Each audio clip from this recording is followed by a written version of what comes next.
there, this is Gina again, and thank you so much for coming back. If you're here because your online class presentations due like 30 minutes later, then you've came to the right video. If you're here to make the most aesthetic and most attractive presentation to impress your teacher, you've came to the right video. And if you're here with a cup of bubble tea just to watch my video, you've came to the right video as well. So today I'll be sharing with you guys two things: how to make a really quick presentation for when you're running out of time, and how to make a aesthetic and well-prepared presentation if you want those bonus points. So let's get into it. So for making a really quick presentation, the first step is research. You need that information you got from research so you can organize it and make a PPT out of it. So first, pull out your presentation app and open a blank presentation. I'm using the Microsoft PowerPoint, but you can use others like Keynote, etc. And pull out your web browser as well. You are going to write down information you got from your web browser onto one slide of the PPT instead of taking notes separately. Using your web browser, you are going to browse information and organize them on one slide of the PPT. After you have all your information gathered, make slides in your PPT and organize your information.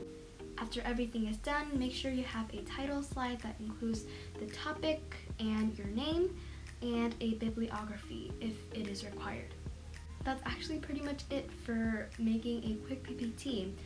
First, writing down your information on one side of the PPT and organizing that information onto separate slides later on. Please note that this is only for like emergency situations. You might not get points for like a neat, well-made presentation in your rubric, so please don't use this method too much. Next, we have our well-made and kind of aesthetic presentation. So the first step is to pull out your web browser. And this time, instead of taking notes on one slide of the PPT, as in the real quick presentation, you're going to take notes separately. My advice is for you to pull out your web browser on the left and your Word document or the document you're going to take notes in the right. This way you can search the web browser and take notes at the same time. The second step is for you to organize your notes. You may have already done this as you have been taking notes, but if you haven't, then make sure you organize them. Since you have like a lot of time organizing, then it will make it much easier when you're making your PPT. You can organize it into sections or like categories, and it'll make it much easier. The next step is to choose a nice PPT. So this is the fun part, this is where you can search the PowerPoint app for some templates that you may like.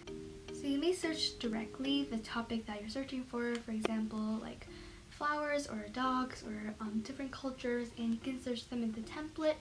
If they have them, then you can use them. This is basically so freestyle. The next step is probably the step that's going to take you the longest, which is to organize your information into your PPT.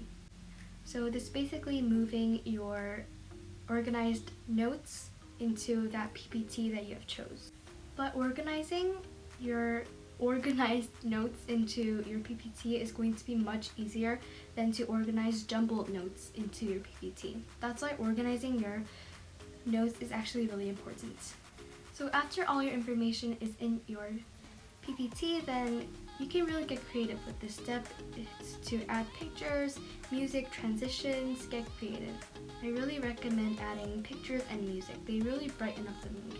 The last step is to add a voiceover. If a voiceover is not required, you may not do it, but I actually really recommend you doing it. So the steps of making a voiceover is to first write a pretty simple script of how you're actually going to say the information.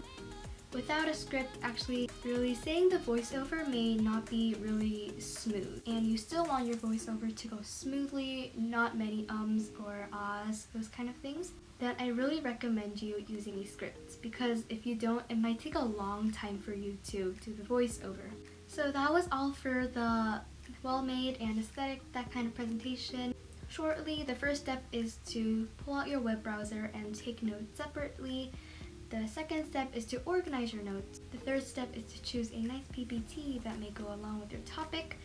Fourth step is to organize your information into your PPT, which may take the longest time. And the fifth step is to add pictures, music, transitions, just get creative.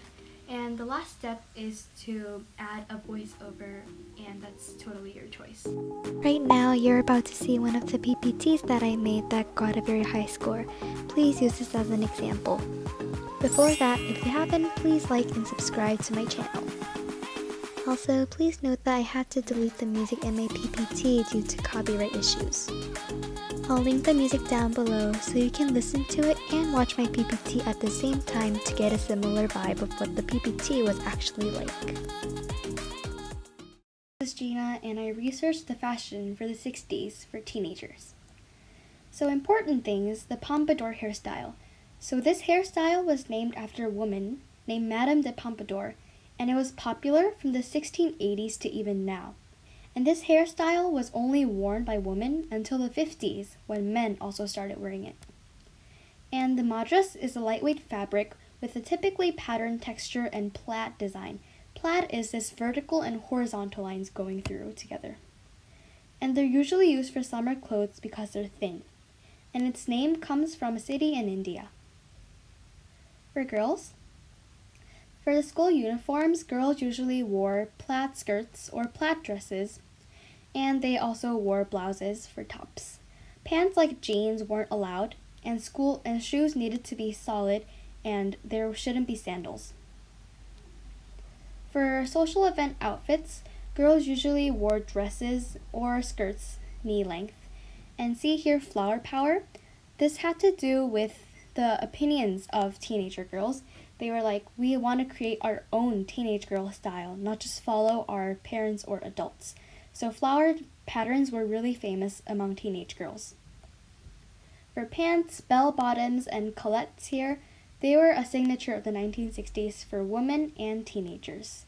But pants weren't worn that much as dresses. Hip huggers were also pretty popular, and women did wear jeans, but not that much.